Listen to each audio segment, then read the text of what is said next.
قرآن کے متعلق کفار کو دو شبے تھے.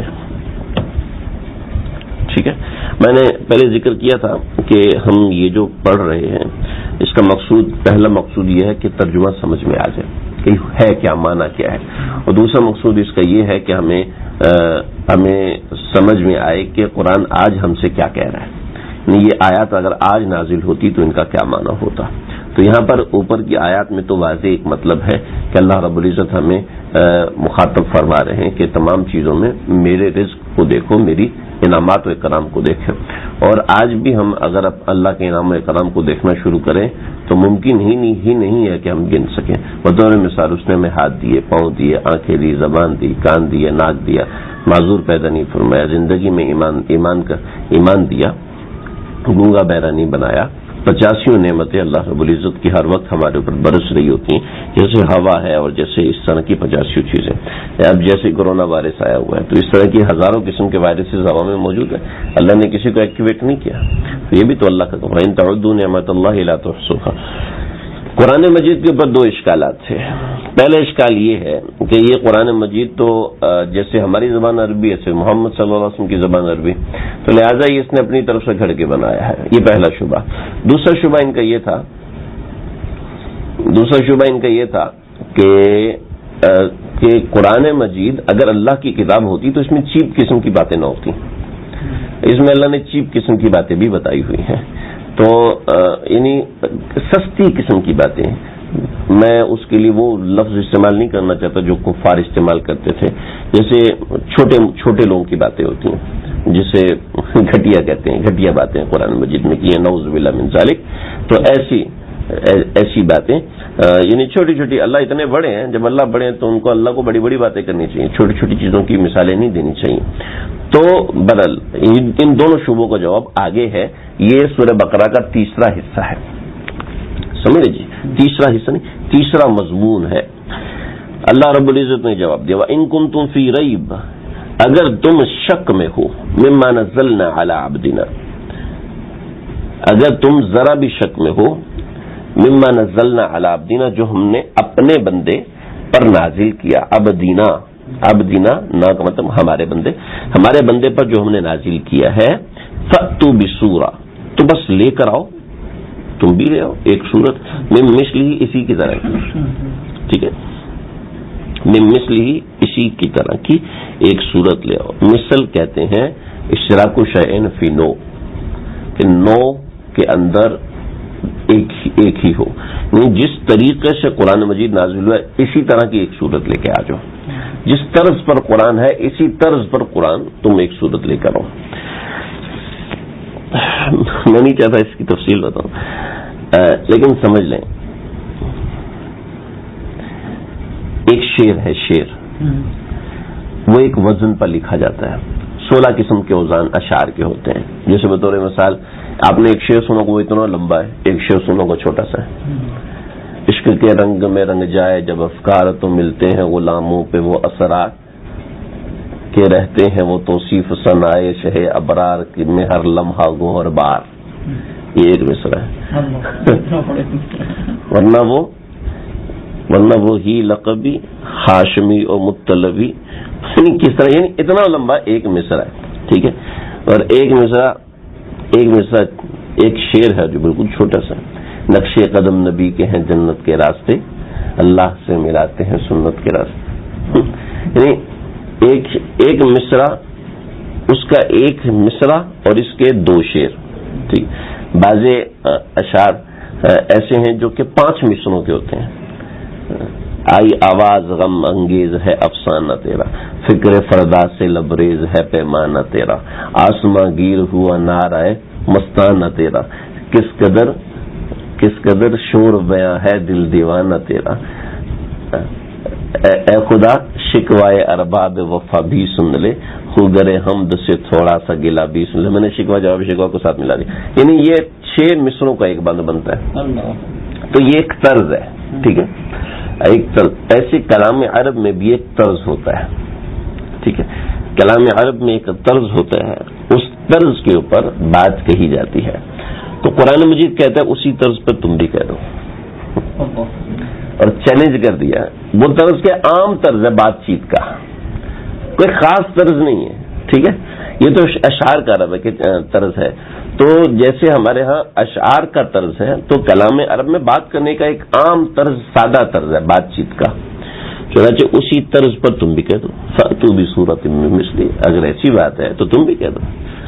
اور چلو تم یہ کہتے ہو نا جی ہم تو زیادہ سمجھدار نہیں ہیں, تو ٹھیک ہے, وادعوا شہداءکم من دون اللہ, جن کو تم شریک ٹھہراتے ہو اللہ کے علاوہ ان سب کو لے آؤ, ان کنتم صادقین, اگر تم سچے ہو. لات, منات, عزات اور حبل, فرشتوں کو سمجھتے ہو کہ یہ اللہ کی بیٹیاں ہیں, جن جن کو شریک ٹھہراتے ہو ان سب کو بلا دو. پھر اللہ رب العزت نے فَإِن لَّمْ تَفْعَلُوا, یہ سب کیا, بہت زوردار فرمایا, فَإِن لَّمْ تَفْعَلُوا, پھر بھی اگر تم یہ کام نہ کر سکو. وَلَن تَفْعَلُوا, لم کے اندر نفی تھوڑی کمزور ہوتی ہے. لم نفی بجہد ہوتا ہے, مطلب یہ ہے کہ اس میں نفی ہوتی ہے لیکن ایک عمومی نفی ہوتی ہے. نہیں یار چھوڑ دو, یار چھوڑ دو, اس کو رہنے دو. ٹھیک ہے, ایک یہ نفی ہے. تو ایک یہ نفی ہے, یعنی آپ دکان پہ بیٹھے ہوئے, آپ کا دوست آیا, اس نے سامان لیا, یا تجھ سے کیا پیسے لینے, نہیں لو, چھوڑ یار, اس نے جیب میں ڈال دو. ٹھیک ہے یار, ٹھیک ہے. اور آگے آپ کی اماں, چلو اماں کا جوڑا, آگے آپ کی بیوی, تجھ سے لے کے مرنا ہے, نہ کبھی ہو نہیں سکتا کہ میں تم سے لوں, ممکن. تو لم کے اندر پہلا معنی ہے نہیں کا, فَإِن لَّمْ تَفْعَلُوا, تم یہ کام نہ کر سکو. اگر تم یہ کام نہ, تمہارا تو دعویٰ تم کر لو گے, لیکن اگر یہ تم کام نہ کر سکو. آگے اللہ دوسرا نفی کر رہے ہیں. کتنا زور ہے اللہ کے بیان میں کہ پہلے ہلکی نفی کی, انہیں ہلکی نفی اور بھاری نفی اکٹھی ایسے زبردست ذکر کر دی کہ سامنے والا ہل نہیں سکتا. ولن تفعلوا, اور یقیناً کبھی بھی نہیں کر سکتے, یعنی کہ نیور کا معنی ہے اس کے اندر. ولن یقیناً کبھی بھی نہ کر سکو گے. یہ یقیناً کا ترجمہ ہم اس لحاظ سے کر رہے ہیں کہ اس میں پہلے فا جو ہے وہ حرف شرط ہے, اور واو اس شرط کا, فتقو آگے اس شرط کا جواب تو ہے, لیکن ولن بھی ایک لحاظ سے اس شرط کے ساتھ جڑا ہوا ہے. ٹھیک ہے, تو یقیناً کبھی نہیں کر سکو گے, یہ ایک دعویٰ ہے. ٹھیک ہے, اور دعوے کے اندر یقین ہوتا ہے, یقین ہوتا ہے. تو اللہ دعویٰ کر رہے ہیں. ایک بندہ میں دعوے سے کہتا ہوں کہ تو نہیں کر سکتا, تو دعوے کے اندر ایک یقین ٹھوس ہوتا ہے, اس لیے یقین کا ترجمہ کیا. ولن تفعلوا, اور یقیناً کبھی نہ کر سکو گے. تو میں نے پیچھے ذکر کیا تھا, اللہ کسی اچھے عمل کا ذکر کرتے ہیں تو اس کا اجر بھی بتاتے ہیں, کسی برے عمل کا ذکر کرتے ہیں تو اس کا جزا بھی بتاتے ہیں. تو اللہ یہاں جزا بتا رہے ہیں, فاتقوا النار, تو ڈرو اس آگ سے, التی وقود, کہ جس کا ایندھن, ہا اس آگ کا, الناس والحجارہ, لوگ ہوں گے اور پتھر ہوں گے. اللہ ہم سب کی حفاظت فرمائے. اعدت للکافرین, اور وہ تیار کی گئی ہے, وہ تیار کی گئی کافروں کے واسطے. یہ آیت وبشر, پہلے میں انشاءاللہ دوسرا موضوع بتاتا ہوں. وبشر الذین آمنوا وعملوا الصالحات, اور بشارت ہے, خوشخبری ہے. یہ مبشر نہیں, خوشخبری دے دو. بشر صیغہ امر ہے, حکم. بشر خوشخبری دو, الذین آمنوا, ان لوگوں کو جو ایمان لائے, وعملوا الصالحات, اور نیک عمل کیے, ان لہم جنات تجری من تحتها الانہار, کہ ان کے لیے ایسے باغات ہیں جس کے نیچے نہریں بہتی ہیں. کلما رزقوا منہا, جب بھی ان کو رزق دیا جائے گا اس میں سے, من ثمرۃ رزقا, پھلوں میں سے رزق کے طور پر, تو قالوا, تو وہ کہیں گے, ھذا الذی رزقنا من قبل, یہ تو ہمیں پہلے بھی دیا جا چکا. واتوا بہ متشابہا, اور ان کو دیا جائے گا اس سے ملتا جلتا. وَلَهُمْ فِيهَا أَزْوَاجٌ مُطَهَّرَةٌ, اور ان کے لیے وہاں پاکیزہ بیویاں ہوں گی. وَهُمْ فِيهَا خَالِدُونَ, اور اس میں ہمیشہ رہیں گے. دو تین باتیں سمجھ گئے. وَبَشِّرِ الَّذِينَ آمَنُوا وَعَمِلُوا الصَّالِحَاتِ أَنَّ لَهُمْ جَنَّاتٍ تَجْرِي, ایمان کے ساتھ عمل صالح اللہ نے ہر جگہ جوڑا ہے. ٹھیک ہے, ہر جگہ کوئی جگہ ایسی نہیں ہے سوائے ایک دو جگہ کے اللہ نے ایمان کے ساتھ عمل صالح کو جوڑا ہے. لہذا محض مسلمان ہونا یہ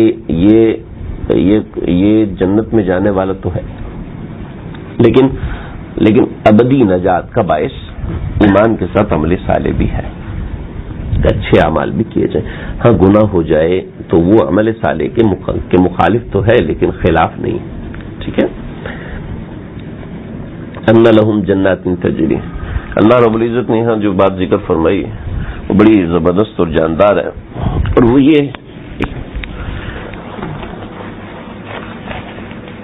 اس میں یہ ہے نا فَإِن لَمْ تَفْعَلُوا تو ان جو ہے وہ شرط ہے، اور فَاتَّقُوا النَّارَ یہ فا اس کی جزا ہے. ٹھیک ہے.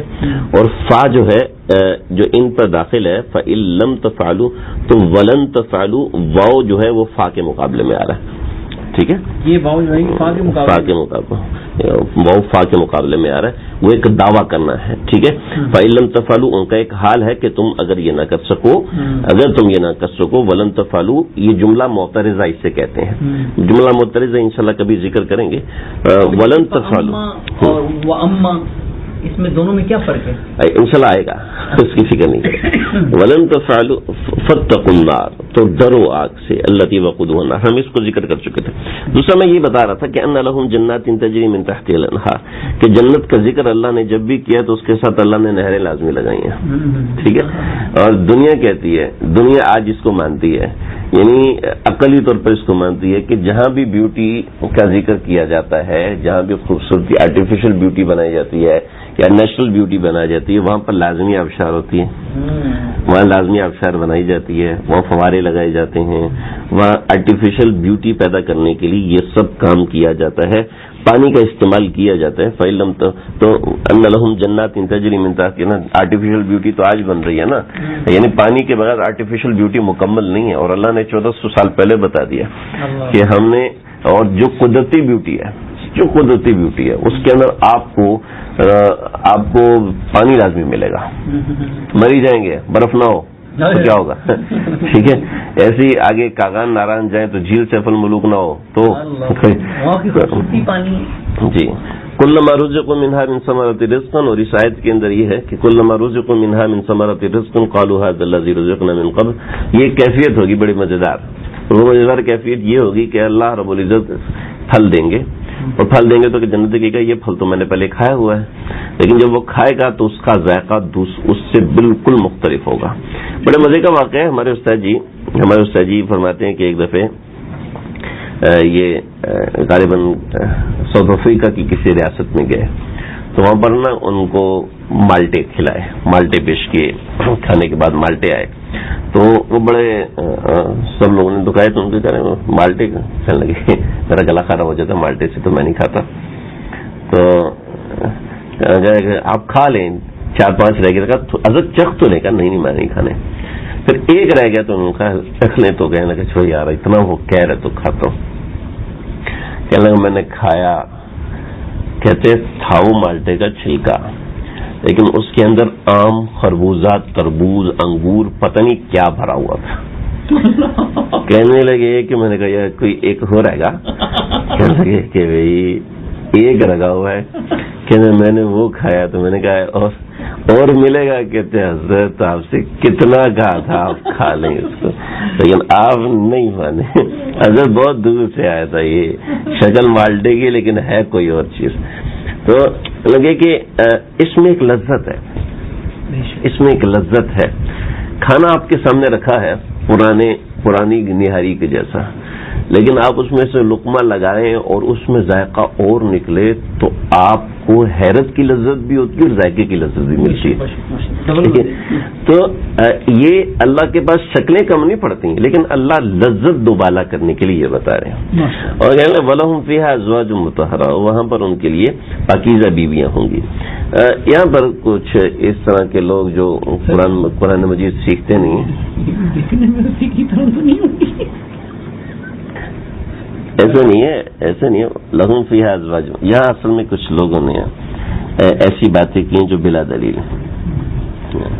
مثلا ایک بہت ہی بڑے مقرر ہیں، انہوں نے کہا ازواج مطہرہ سے یہاں پر لفظ ازواج ہے، اور ازواج جو ہے اس کا مطلب یہ ہے کہ مردوں کے لیے عورتیں ہوں گی اور عورتوں کے لیے وہاں مرد ہوں گے. تو حالانکہ اس کو یہ کہ ازواج جو جمع ہے اور ایک دوسری طرح کی جمع ہے. ہماری اردو میں تو ایک ہی طرح کی جمع ہوتی ہے نا. ڈاکٹر سے ڈاکٹر کی جمع ڈاکٹروں، استاد کی جمع استادوں، ٹھیک ہے. لیکن اگر جو اچھی اردو بولتے ہیں تو استاد کی جمع اساتذہ بھی ہوتا ہے، استاد کی جمع معلمین بھی ہوتے ہیں، ٹھیک ہے. تو ایسی عربی زبان میں جمع بہت سی قسموں کی ہوتی ہے. جمع مکسر ہوتی ہے، جمع مذکر سالم ہوتی ہے، جمع مؤنث سالم ہوتی ہے. جیسے ایک مسلم ہے، ایک مسلمین ہے، ایک مسلمون ہے، ایک مسلمات ہے، اس طریقے سے اور بھی بہت سی چیزیں ہوتی ہیں. تو ازواج جو ہے یہ صرف خواتین کے لیے بولا جاتا ہے، ٹھیک ہے.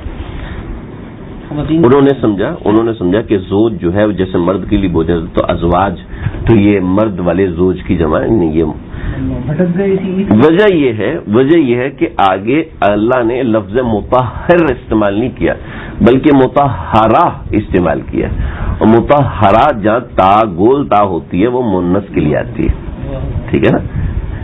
میرا نام سائمہ ہے، خیال سے خیریت تو ہے. تمہارا نام سائمہ، تم مرد ہو اچھے خاصے، تمہارا نام سائمہ کہاں سے نکلا؟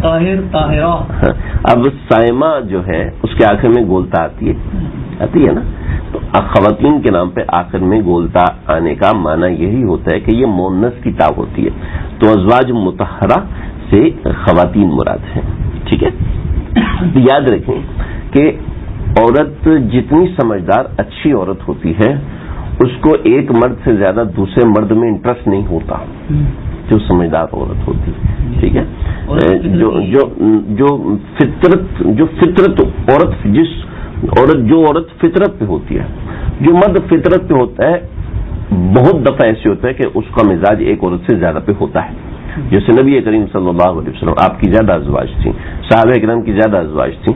تو مرد کی فطرت میں ایک سے زیادہ خواتین ہیں، عورت کی فطرت میں ایک سے زیادہ خواتین نہیں. اچھا یہ ساری دنیا کا قانون ہے، صرف پاکستان کا نہیں. میں یہ اپنی بات نہیں کر رہا کہ ہمارے ملک اور ہندوستان کی بات نہیں کر رہا، ساری دنیا کے قوانین یہ ہیں، ساری دنیا کے قوانین. میں اس میں پڑھنا نہیں کر رہا.